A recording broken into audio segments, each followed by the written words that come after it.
भगवत अरहत परमेश्वर तीर्थंकर जनेश्वर देव ने विश्व वसुंधरा को वह दृष्टि प्रदान की है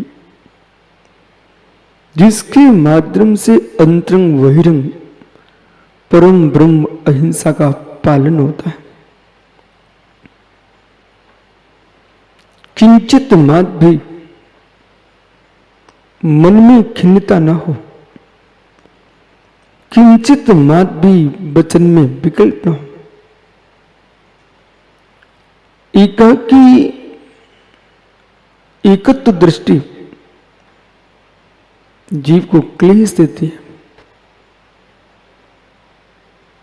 ब्राह्मणता को प्राप्त न कर सका जीव भारत की भूमि पर जन्म लेने के उपरांत भी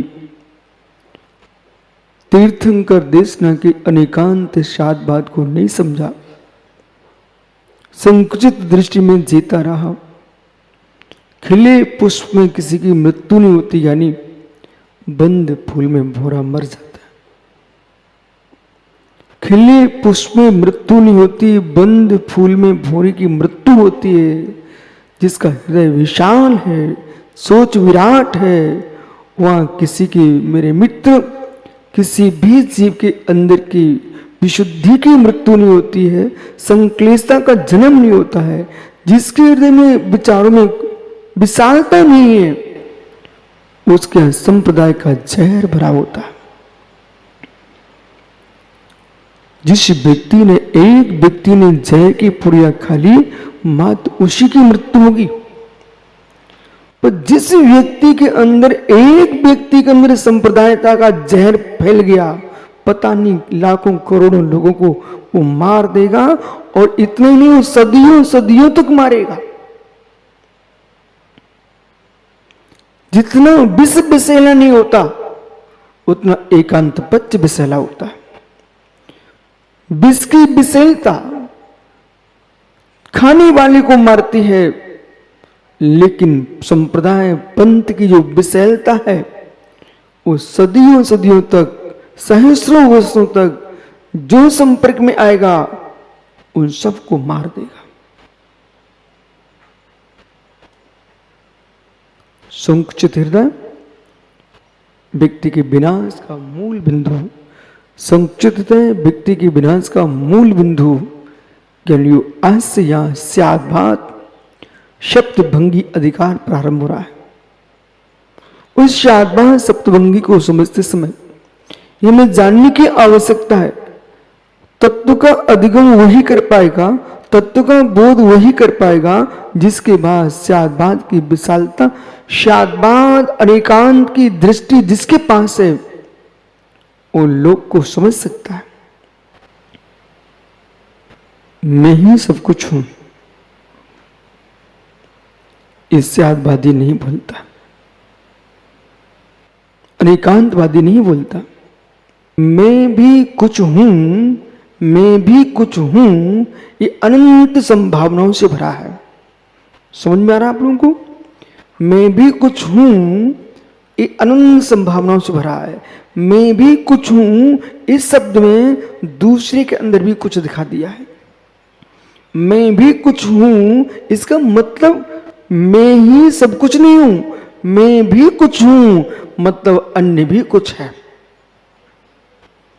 मैं भी कुछ हूं, इसका तात्पर्य जिनेंद्र अन्य भी कुछ है। जितना मैं कहना जानता हूं और भी कोई कहना जानते हैं, जितना मैं सोचना जानता हूं और भी सोचने वाले हैं। हम अपनी सोच को कहने की योग्यता रखते हैं तो दूसरे की सोच को सुनने की भी योग्यता रखते हैं। ये अनेकांत दिख रहा है, अनेकांत द्वैतभूत है। अनेकांत दो शब्दों से बना है। अनेक है अंत जिसमें, उसका नाम है अनेकांत। अनेक है अंत जिसमें, उसका नाम अनेकांत। जैन कुल में नहीं, भारत की भूमि पर जन्मा व्यक्ति, हर व्यक्ति के अंदर अनेकांत का बोध होना चाहिए, शादबाद का बोध होना चाहिए। मित्र, प्रतीक प्रतीक प्रदीप प्रतीक कहीं तुम्हारा धर्म ना बन जाए। तीर्थंकरों की पहचान के लिए उनके नीचे प्रतीक होते हैं, चिन्ह होते हैं। अब उन चिन्हों को हमने पहचान के लिए रखा है कि पूजने के लिए रखा है? अब आपको समझ में आएगा धर्म। उन चिन्हों को आपने पहचान के लिए देखा।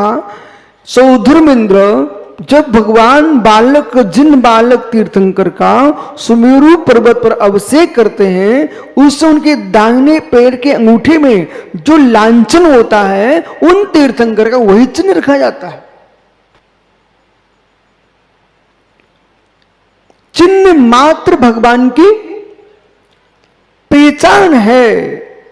हे ज्ञानी, पर तुम्हारी कुल परंपरा में हो सकता कोई राजे महाराजे हो, आपकी कुल परंपरा में कोई बहुत बड़ा त्यागी वृत्ति हो, उन्होंने कोई अपनी परंपरा का चिन्ह बना के रखा। सेना का सैनिक, भारतीय सेना का अपना चिन्ह, भारत का अपना चिन्ह। भगवान महावीर का जो चिन्ह है वही तो भारत का चिन्ह है। तीर्थंकर भगवान का जो लांछन है वो भारत का लांछन आपको मालूम होना चाहिए, जिसे तुम अशोक चक्र बोलते हो। मित्र, आप देख लीजिए, वो तीर्थंकरों का धर्म चक्र है और उसके दोनों ओर महावीर का चिन्ह शेर है। जो अशोक चक्र जिसे आप कह रहे हो, इस चक्र का प्रवर्तन हुआ कहां से है? जब तीर्थंकर भगवंत को केवल ज्ञान होता है और उनका दिव्य धुनी कीर्ति है, उनका विहार चलता है, तो ज्ञानियों यक्ष अपने मस्तिष्क पर उस धर्म चक्र को लेकर आगे आगे चलता है। वो चक्र है। आखिर में अशोक थे कौन? आखिर में अशोक थे कौन? इतिहास भी पढ़ना चाहिए। सुब्रत सागर जी, अशोक थे कौन? मित्र, आपको बोध होना चाहिए, अशोक चंद्रगुप्त का कौन था? चंद्रगुप्त मौर्य का संबंधित था कि नहीं? चंद्रगुप्त मौर्य भारत का अंतिम सम्राट है, जिसने ज्ञानियों आचार्य प्रवर भद्रबाहु स्वामी के श्री चरणों में विराजमान होकर के पहुंच करके उनकी चरण निश्रा में गोमटेश चंद्रगिरी पर्वत बाहुली स्वामी के चरणों के पास चंद्रगुप्त ने दिगंबरी जैन श्री दीक्षा को प्राप्त किया था। अंतिम सम्राट। क्या नहीं, मैं अवश्य आप लोगों से कहूंगा, धर्म बचाना है तो संतान को बचा के रखिए। धर्म बचाना तो संतान को बचा के रखिए। इतनी छूट मत दे दो कि झूठ मत को चलाने लग जाए। इतनी छूट मत दे दो कि झूठे मत को चलाने लग जाए।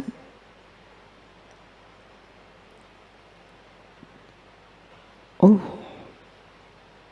चंद्रगुप्त ने जैनेश्वरी दीक्षा ली। अशोक दूसरी धारा में बह गए। बहने के बाद भी उनको समझ में आया खून बहाना धर्म नहीं है। अपने लिए जीना, अपने लिए जीना ये तो अजगर भी जानता है। अपने लिए जीना शेर भी जानता है। अपने लिए जीना छिपकलियां भी जानती हैं। लाइट के कीड़ों को खा खा के जी रही हैं। अपने जीने के लिए कितनों को मार डाला, अपने जीनों के लिए कितनों को निगल डाला। अहो तू मानव है, अपने यश के पीछे कितनों की खून बहा डाला, अपने लिए जीना कौन सी बड़ी बात है। जो अपने लिए जीते उनका कोई जीवन महत्वपूर्ण नहीं है।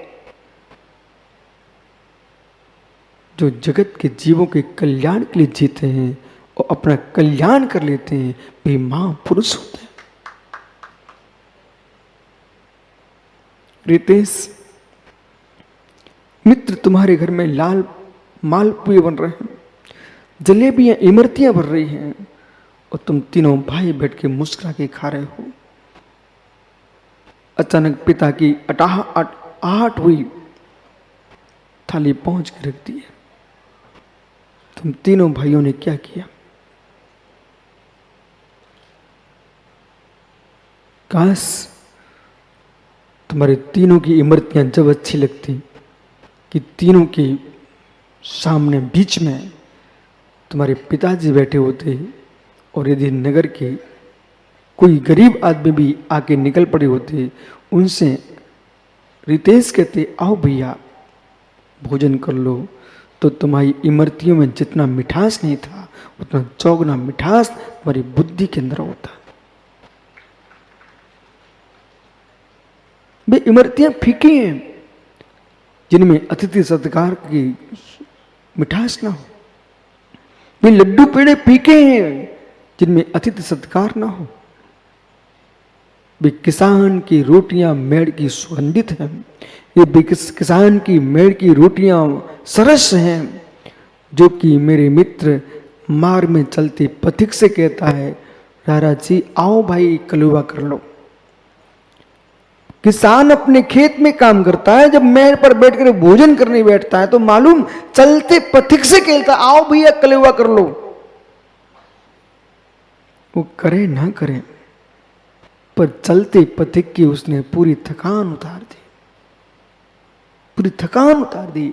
ऐसे मित्र कैलाश भैया तुम किसी को कुछ ना दे सको टेंशन मत लेना, पर इतना तो प्रेम से बोल सकते हो आओ भैया बैठो।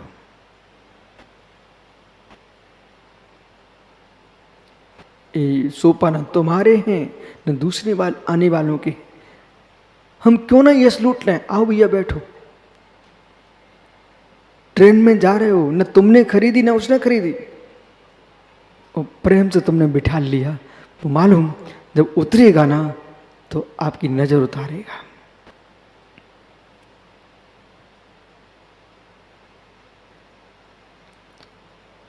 संवेदन जीवन और सम्मिलन जीवन। राणा जी लिखो जल्दी बैठो। संवेदन जीवन और सम्मेलन जीवन। संवेदन जीवन तो दुनिया जीना चाहती है, संवेदनशीलता का भी जीवन जीना सीखो। संवेदनशीलता के साथ साथ सम्मेलनशीलता का जीवन जियो। जैसे हम अपने लिए चाहते हैं वैसा दूसरे को भी चाहना सीखो, और इतना ही नहीं जगत के प्राणियों से मिलके जीना सीखो।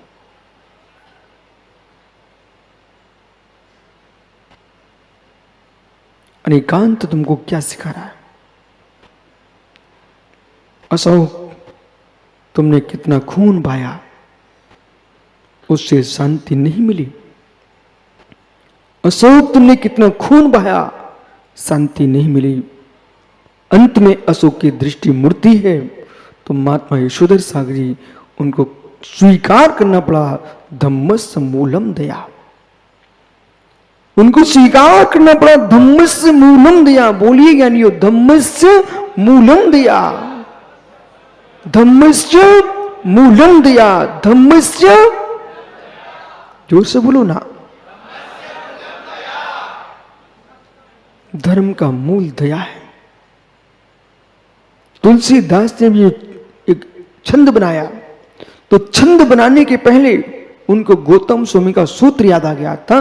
धम्मस्य मूलम दया, जो गौतम स्वामी ने कहा वीर भक्ति के अंदर, धम्मस्य मूलम दया, धम्मो मंगल मुख्यटम अहिंसा संयमो तवो देवावितम मणमन संति जिस धम्मे श्यामणो। यानी ये ऐसे गाता है जैन परंपरा में जितनी परंपरा है, संपूर्ण परंपरा में गाथा का पाठ होता है। धम्मो मंगल मुख्यटम अहिंसा संयमोत्तमो देवायुतम मनसंति जस धम्मे श्यामणो। धर्म उत्कृष्ट मंगल है, उसको शरणभूत है। धम्म मंगल मुख्यटम अहिंसा भूत है, संयम भूत है, तप भूत है। देवावितम नमनसंति, जिस धर्म को देवता भी नमस्कार करते हैं, ऐसे धर्म को सदा स्वीकार करो, नमस्कार करो। जिसमें अहिंसा नहीं। तो अशोक को समझ में आया, रक्त बहाने से राज्य नहीं चलता, रक्त बहाने से राज्य नहीं चलता, बात्सल्य बहाने से राज्य चलता है। रक्त बहा के राज्य करने वाले करोड़ों मर गए देश में आकर के, रक्त बहा करके करोड़ों बन गए इस देश में, रक्त बहा करके और बात्सल्य दिखा करके चले गए। वे राम आज भी लोगों के हृदय में बसे हुए हैं।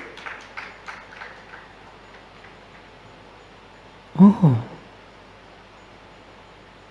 संतान को सुरक्षित कीजिए,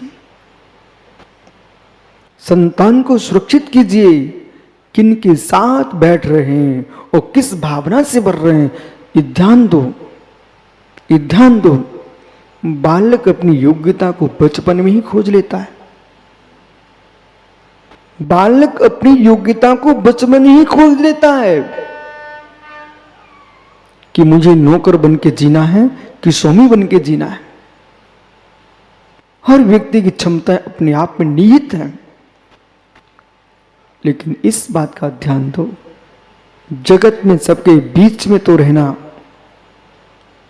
पर एकांत दृष्टि को सीख के नहीं रहना।